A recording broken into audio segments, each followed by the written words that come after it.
Good morning and welcome to lesson 2 on intervals, and today I'm going to give you one tip that is really helpful. I wish somebody had taught me it, way back in the day, because people made things really complicated, whereas actually they're really easy as long as you know your alphabet. So I'll show you this one tip today, so keep watching. Okay, so what is this golden tip? Well, if you work it out using your alphabet, you won't go wrong. You may see something written like this, C to D sharp on a piece of music, and you may see something written C to E flat. Now, as you know, or probably know, these two notes are exactly the same. C to D sharp is the same as C to E flat. So if I play them to you without you looking at the keyboard, you wouldn't know if it was a D sharp or an E flat. Are you with me so far? So how do you work out the interval? Well, with the little ones, I say do it on your fingers. C to D is always going to be some sort of second, and we'll come on to exactly what type of second it is when we get more on to grade 4 or 5.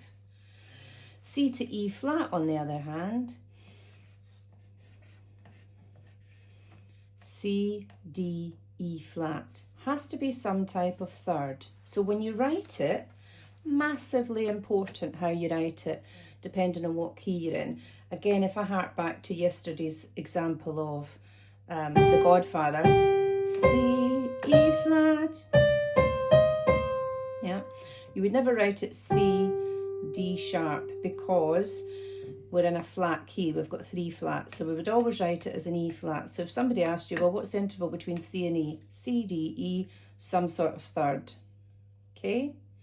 So if I give you another example, I want you to do this one on your own.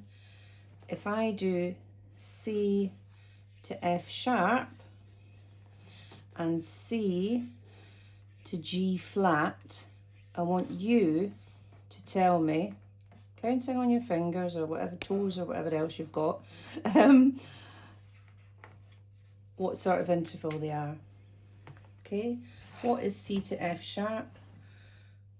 And what is C to G flat? Because it's 2 different intervals. Even if I play them, it's the same note, but it depends what key we're in. We will come on to this. I'm just keen for you to work out the number. Always work out the number first. So C, D, E, F, that must be some sort of 4th. C to G, C, D, E, F, G, that is some sort of 5th. Are you with me? So the first tip, work out the number first. Always work out the number first.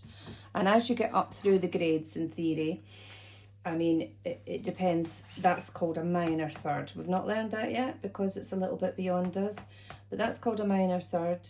And you have major thirds, you have perfect fourths and all the rest of it. But in order to work out what sort of interval it is, we need to get the number right. If we don't get the number right and we call that a third, our answer in a theory exam would be incorrect. Okay?